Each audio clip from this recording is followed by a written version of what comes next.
All right, hi, I'm Paul Hoolahan. I owned Hoolahan Roofing and Remodeling Company for approximately 42 years. Sold it to Justin here, I guess was it February of 23, I believe? February 23. Coming up on 3 years. Yeah. And you were a name. You were super prevalent in the Squirrel Hill, Point Breeze. Correct. The East End area was our primary area.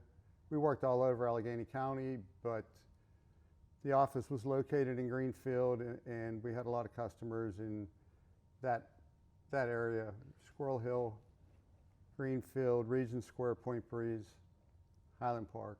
Yeah, Probably a few other areas not too far from them, probably leaving out, but a lot of older homes with slate roofs, tile roofs. Yeah, I mean, you operated lots of repair work. 42 years. Like, well, you did mostly what kind of work? What would you say, like, prevalent in kind of, or the majority of your work? We did shingle roofs. We did roof replacements, but we probably did more repair work on slate and tile. Yeah. And we did gutters, downspouts, softened fascia. We did other aspects of roofing, a little bit of siding here and there, but it was mostly almost all residential, maybe light commercial. If somebody had a commercial building that wasn't too difficult. I didn't like to work on industrial buildings that had lots of equipment on the roof that had to be moved around. Oh yeah, expensive equipment to be moved around that Right. can break. Or not even moved around so much as worked around. Yeah. If it was a flat roof on a building that was considered commercial but not much bigger than a residential house with a flat roof, especially if it had a slight slope that we knew the water was going to run off. Yeah. I didn't like to do jobs where I could just see that there was a potential for a problem down the road. Yeah, and so when you ran the company for that long, I mean, for over 4 decades, and one thing that I thought was super interesting, and you told me, and actually another guy from another company told me this too, and you're the only two who've ever told me this, but you replaced a roof more than one time on the same house, and that wasn't due to like having bad workmanship or like faulty material. It was due to like natural wear and tear over many decades. Correct. The fact that I guess the average asphalt fiberglass shingle roof lasts anywhere from 25 to 30 years. Yeah. You could stretch it a little bit longer sometimes, but for the most part, if people get 25 to 30 years out of it. So some of the ones we did in the mid 80s, I started in 1981, actually late 1980. But yeah, we did replace, there was probably a good 8 to 10 that we did for a second time. And I'm trying to think if it was the same owner. I think most of them were, some of them may not have been. Yeah. But one guy, for the last, I still don't know if he's done it, I'll have to ask Ryan. But he's been talking about replacing it. I think we did his roof in 1983. So it's over 40 years old if it's still on there, but we've been trying to get him to replace it again for the last 10 years. He's a bit of a procrastinator. Just like no granules left whatsoever on like the 3-tab shingle that they don't even make anymore. Yeah.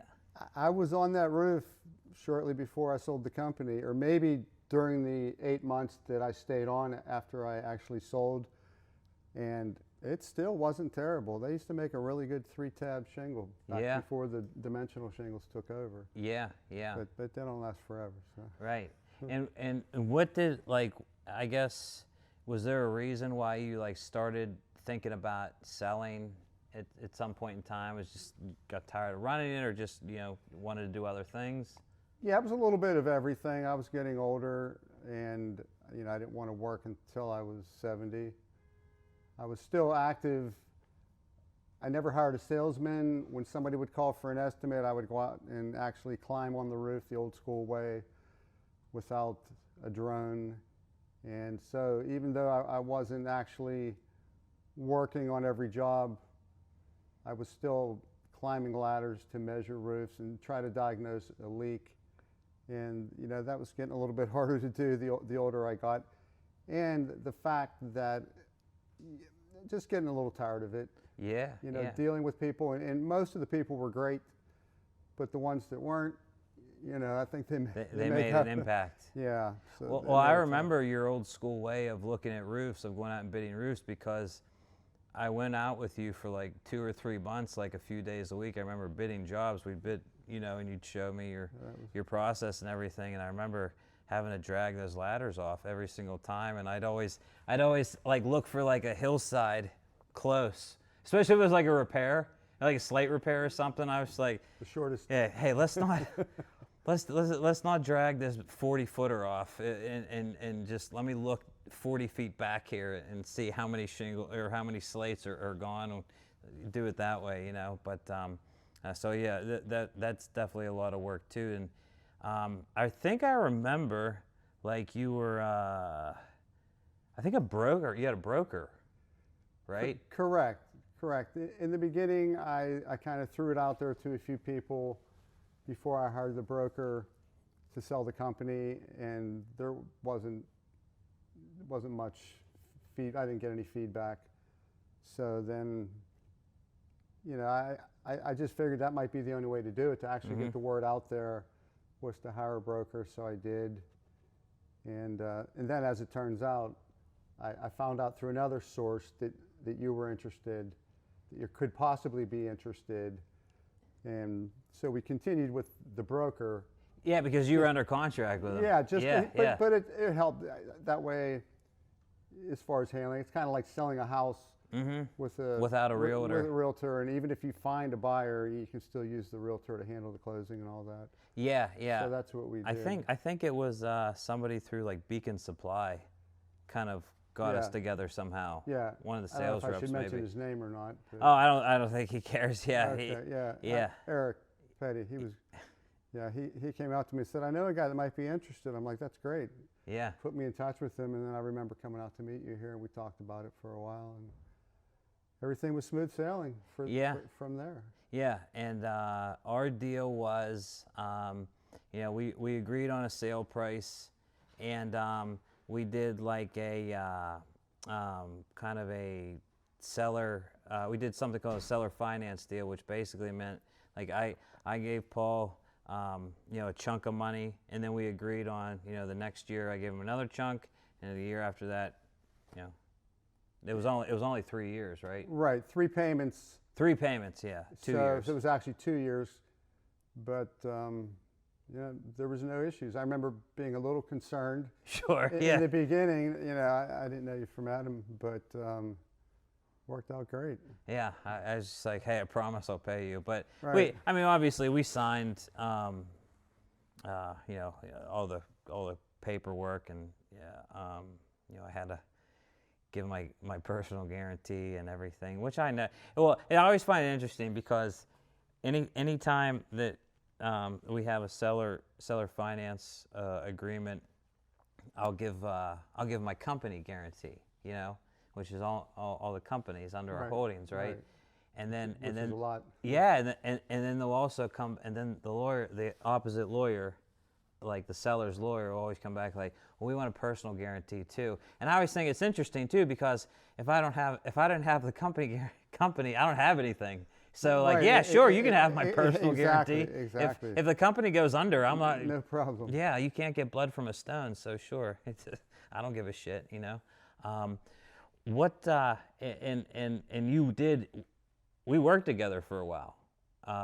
Ryan ran the company. Ryan was running the company, but you were working with us for what, like? About 8 months. Yeah. Originally it was 6, and then he asked me to stay on for a couple of more, and it's like, okay, I can do that. My wife wasn't real happy about it. We had a vacation planned. Yeah.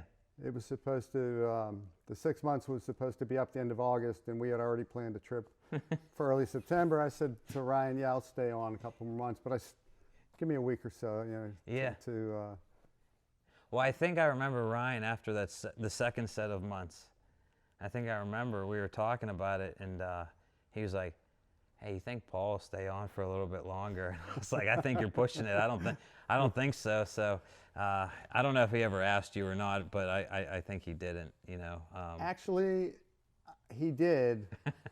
And I don't remember if my wife was in on the conversation or not, but she definitely had some input. She wasn't going for it. I think because it was 3 days a week for that 8 months, which wasn't all that hard. Yeah. But like you said, the estimating, I was still basically doing the estimating. Sometimes that's harder than actually being on the job all day, because when you're working on a job, you climb on the roof, you're in one spot, somebody can bring you shingles. But but when you have 7 or 8 appointments in one day, like you said, put the ladder on the truck, strap it, drive to the next job, take it off, put it up, climb up, measure. Now, were you writing the estimates too, or were we writing them? I can't remember. I was writing them and emailing them. Okay. And then Ryan would tweak it if he had to. Okay, yeah. Well, that takes even longer with the writing too. You know what I mean? Like writing, I remember many times where I'd go out and look at, 10, 12 jobs in a day, and it takes a while to write them all up. That's the easy part. That's the easy part. Yeah. Looking at them, taking pictures, taking some notes. Yeah. Right. It's and that reminds me, the 3 days a week that I worked, it wasn't 3 days actually out in the field looking at jobs. It was probably 2 days doing that, and the third day writing them out. Just writing up the proposals for the 2 previous days that we were out. Yeah. Looking at the jobs. Yeah, because and I remember, so it was interesting too, because you had like that niche area, and we were getting a lot of like full roofs. I remember in the first year we were getting a lot of like full roof replacements. A lot of time is like box gutters and box gutter repair, or roofing over box gutters. But like a lot of those full re-roofs for asphalt shingles, we were getting really good prices. But I come to notice it was because, like, in those areas, those houses are so inaccessible and so many people don't want to do them, Right. The price on an asphalt shingle replacement, whether you're replacing an existing asphalt roof or whether it's slate or whatever, it's not always based on the square footage. No. It's how high it is, how steep it is, how difficult it is to set up a ladder. It could be, those areas. The house could be 2-3 feet from another house. Yeah. And if the roof is steep, you can't work off the roof. You got to somehow manage to put ladders in between there. Yeah, yeah. Or scaffolding. There's usually not room for scaffolding. And No. So I would base the price on how long, time, and estimate the time and estimate the material. You can't always go by the square foot. No. Maybe on an easier roof you could, but there weren't too many easy ones in those areas. Not in those areas. I have a good friend of mine who he has a business. He has a few guys, and he primarily rebuilds chimneys or repoints chimneys. You know what I mean? And some of these chimneys are so over gables and everything else. You know what I mean? And he always says that he'll give a price to a homeowner who's got like this crazy inaccessible chimney, and they balk at the price and bitch and moan about it, and he said he always says he tells the homeowner, he'll be like, all right, well, how's this? If you can bring that chimney down here, I'll fix it for way cheaper. Yeah, that's a good point. And it's all in the access. I remember bidding chimneys and and masonry work on these big old Victorian houses, back when, and it's like, and I tell people all the time, the money's in the access. Right. I was just thinking about that. The other thing is not only how high and how steep and how close it is, but is there a driveway where you can put a dumpster or a dump truck so that you can remove the roof and throw it right in? Some of them houses, you have to park on the street. There's no alley in the back, and there's 20 steps going up to the house. Then what do? You just tear it off, throw it on the ground, and maybe try to set up some sort of like the slate chutes that we would use to get we'd also use it for shingles, to get the material from the roof to the dump truck. We'd sometimes use to get from the yard down, park the truck in the street, and just have to shoot it right down over the steep hillside of the yard. And that's why a lot of guys didn't, like you said, there was not a lot of competition with a job like that, because most guys would just either show up and tell the homeowner they were going to bid it and just never send the bid, or they wouldn't even they would just drive on by and not even stop. because I have this picture. I still have it in my phone of like one of the first like jobs that I saw Hoolahan do after we bought the company. And granted, I had very little experience in roofing other than Three Rivers Roofing before that. And there's a picture of a Hoolahan dump truck like 30 to 40 feet away from the roof, and there is this like chute coming all the way from the chimney, or all the way from the roof, and just sliding all that slate right into down the truck. And it was a far chute. I was amazed at the, you know. I was lucky. I had some of those chutes made up, and I thought it was enough, but then I knew a guy that was going out of business, and he was selling almost the exact same setup. Yeah. So I bought all of those, so we had enough to do that, to go maybe 40 feet from the gutter down to the ground, and maybe set up another 20 or 30 feet to get to the truck. And it, you know, it's amazing how much easier that is. Yeah. I know a lot of guys will just toss the stuff on the ground and make a mess all the way around the house, smash the bushes and the flowers, and just clean it up from the ground. But it takes longer to set the chutes up and put the plywood, we call them stoppers, around the edge of the roof to contain the material on the roof, and then just get it over to where the chutes are. Yeah. But when you're done at the end of the day, there's not much cleanup.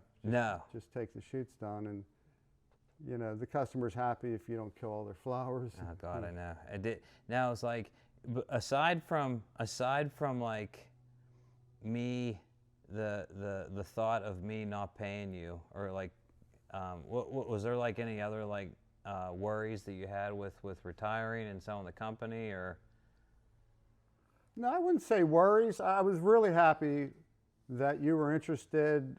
I'm happy that Eric got us together, and like I said, the payments, I didn't even have to contact you when it was time for another payment. You know, you just called me or texted me and said it would be going in soon.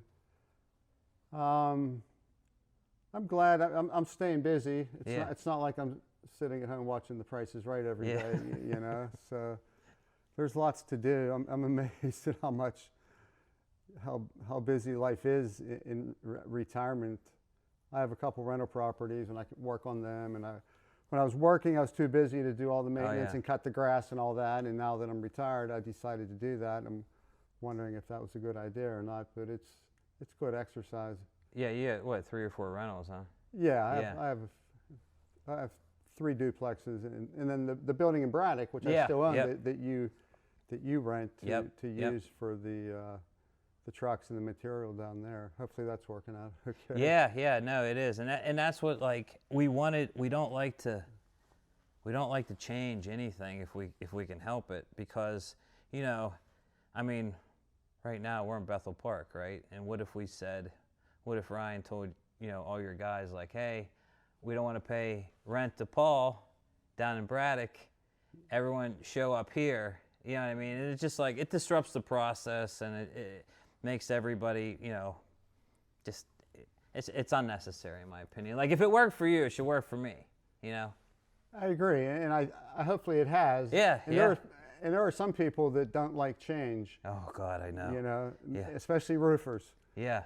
So as far as the way they do the work, where they're going to show up in the morning to meet the other guys, what truck they drive, you know, everything about it. Yeah, and it's like throwing, and that's always something super scary to me too. Is like, you know, if the old owner sells and the existing employees who are like crucial, you know what I mean? Like if they decide, hey, I'm just too freaked out about this, because they can always find another roofing job, you know?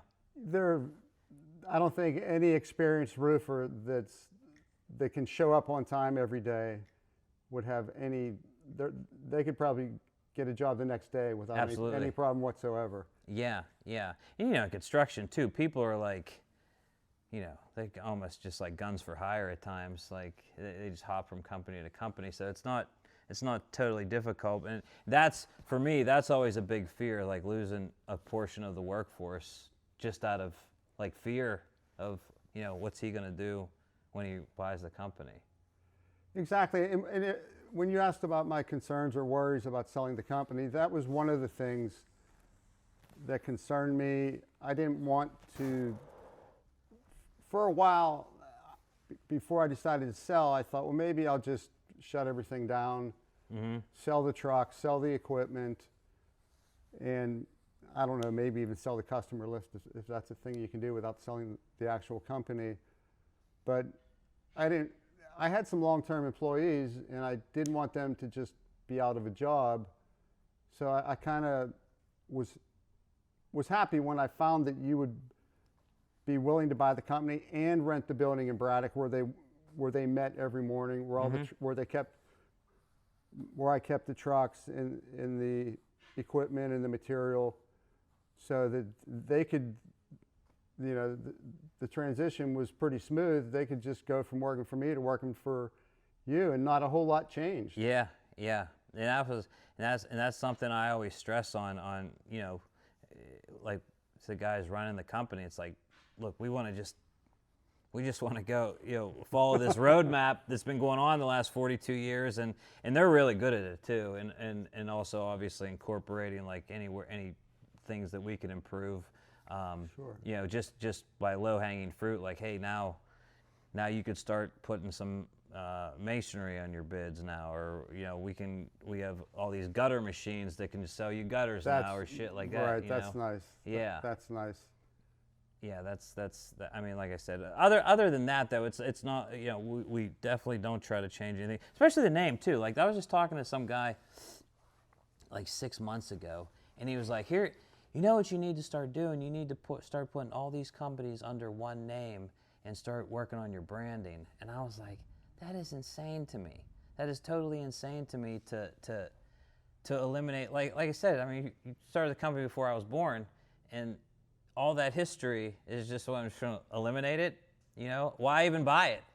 Yeah. I know companies that have done that, but to me, whether it's Hoolahan, Bronson, any of the other numerous companies that you've bought, they have their set customers that they've had for years, and I think they're more comfortable with the original name. Oh, God. Maybe I'm wrong. I don't know. No, it's true, because you know what? They're a company, J.L. Baker, right? And they're very they're in Crafton, that Crafton area. Like like people love them down there. And I remember they called the J.L. Baker phone, this one customer at one time, this older lady, and she said, "I heard that you were bought out, you know." And we're like, "Yeah, we're still J.L. Baker." And she says, "Does Jeff still run it?" You know? She said, "No." And she said, "Well, I don't want anyone else on my roof." And she hung up, and we never, you know what I mean? Like, so there are definitely those people out there. Yeah, that's going to happen, I suppose, but I think the majority are probably not going to be like that. And No. If you lose 10% or whatever, every year that you're in business, you're going to get more and more. And I know the last 10 years I was in business, I couldn't handle all the calls that were coming in. I kept telling people for a lot of those years that we couldn't take on any new customers. And even the good customers would call, and I would have to explain to them that we just can't get there for a while. And with roof leaks, that's hard to say sometimes. If there was a leak, we'd try to do a repair to hold them over if the roof needed to be replaced until we could get there to replace it. But it's tough, especially when you get those rainy years where it rains every day. Like this year, yeah. You don't get a lot of time in between the call to repair the leak and actually have time to go out and repair it. And, you know, you work weekends, you do what you have to do. Do what you can do, right? What do you think about? What do you think about? Just your opinion on the changing of business owners. You know, the people who are retiring from the workforce to the people taking over these companies, or like, do you think a lot of companies are going to go to business? Do you think a lot of them are going to sell, or do you think, like, you know, they're going to be mismanaged? You know, I know quite a few roofing companies that over the years got passed down from generation to generation. Yep. And slowly, maybe after the third generation got done running it, sold. Okay. But and then usually the ones that I'm thinking of, I'm not going to mention their names, but they did not keep the original name, maybe for a little while, and then they just kind of merged right in with the bigger company that bought them. Okay. Yep. But I don't know. That's a good question. I think, I was a small company, and for a lot of years, like I said, I wasn't sure whether I was going to sell or just sell the trucks and equipment. So I guess it's up to the individual. Maybe the bigger the company, the more revenue, the more they realize somebody might be interested in this company. The real small mom and pop company where you have one guy and maybe one helper, and he's going out on the job every day. A lot of those guys do mostly repairs. I can't see a company like that even being able to sell, because that's when you mentioned somebody that said, I'm not going to use you anymore if so-and-so is not going to be running it. That's, in a case like that, what are you going to do? That's probably 90% of the people that use them are going to say that. Well, yeah, exactly. So I was kind of like in the middle. I wasn't that small. I wasn't big enough to be 100% sure that somebody would be interested in buying the company. So I'm really happy with the things that are working out. Oh yeah, they're definitely working out. And like I said, obviously, all the trucks are the same, names the same. We offer a few more services now, I think he's got a lot more carpenters on board, I think now, and they do a lot more of the the box gutter replacements. That's good. There's a lot more carpentry involved in roofing than people realize, I think. Oh God, maybe not so much in the suburbs where you have ranch houses where you have a roof and aluminum gutters and that's it. But these older houses in the city with the box gutters and the corbels or the brackets, whatever you want to call them, there was always woodwork, wood soffit fascia, moldings to be replaced. Yeah. So you have to be a roofer and a carpenter, basically. Yeah, and it's people are, well, the internet's helping too, but people are definitely inquiring a lot on what the box gutters are being coated with. Are we painting it with the Jayco? Are we going to rubber? Are we going to actually bend the copper in it? And some people really are hey, I want copper in there. Oh yeah, we would get them occasionally. It's a lot more expensive than. Oh, yeah. Well, they quit the turn metal, which was the tin. Yeah. For years and years and years, we just formed them out of tin, soldered them, painted them. They held up really well. You did have to maintain them with the tinner's red paint every 5 years or so, but it was a relatively inexpensive product, and they just quit making that. There was just one company that made it all down in Follinsby, West Virginia, and when they went out, there may be somebody else making it now, but it was either go with copper, stainless steel, or rubber membrane. And if you do the rubber membrane correctly, if you glue it, it's not going to last as long as copper, but it'll be maintenance free for a long time. Oh God, yeah, absolutely. So we did a lot of that. Yeah, it's and then the obviously in my opinion, the roof. I mean, we're getting away from the acquisition stuff, but like it's still interesting to me because so many roofing companies will bid slate roofs and push the sale of ripping all the slate off to shingle it, asphalt shingle it. So they can salvage the slate, you mean? No, they just dump the slate. Right, okay. Yeah. I mean, it's...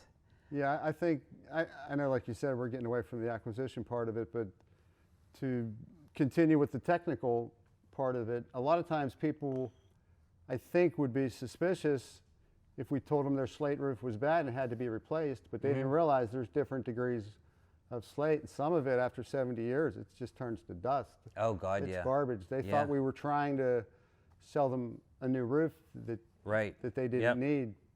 But then there's the slate that does last 150, 200 years. Yeah, and a lot of people have it, or the the terracotta. Terracotta roofs are obviously not as abundant up here in the north, but like they still have them a good bit, and they last a long time. They're pretty. I know you're a South Hills guy. I know Mount Lebanon. Oh yeah. Has quite a few, but in the areas that we worked, there were a lot in Squirrel Hill and Point Breeze. Yeah. Highland Park. Yeah.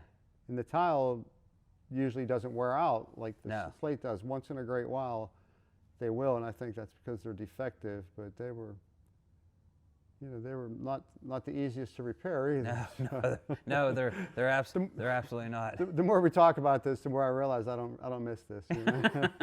Yeah. No. It's been definitely for us. It's been a great experience, and learning a lot from you and your processes over the years was obviously invaluable to us. Like I said, it's been a awesome experience. It was definitely not anything that even close to regret. It was, all businesses have their ups and downs. Like I said, last year in 2024 was so dry out that people didn't even know they needed roof work, and this year has just been a complete night and day difference. But that's the swings, It has to rain. It has to rain. And you won't have any roof leaks. Yeah, right. But yeah. I'm glad things are doing well this year. Yeah. It's last year was a down year. It wasn't even down; it was just flat. But this year was definitely, spiked up.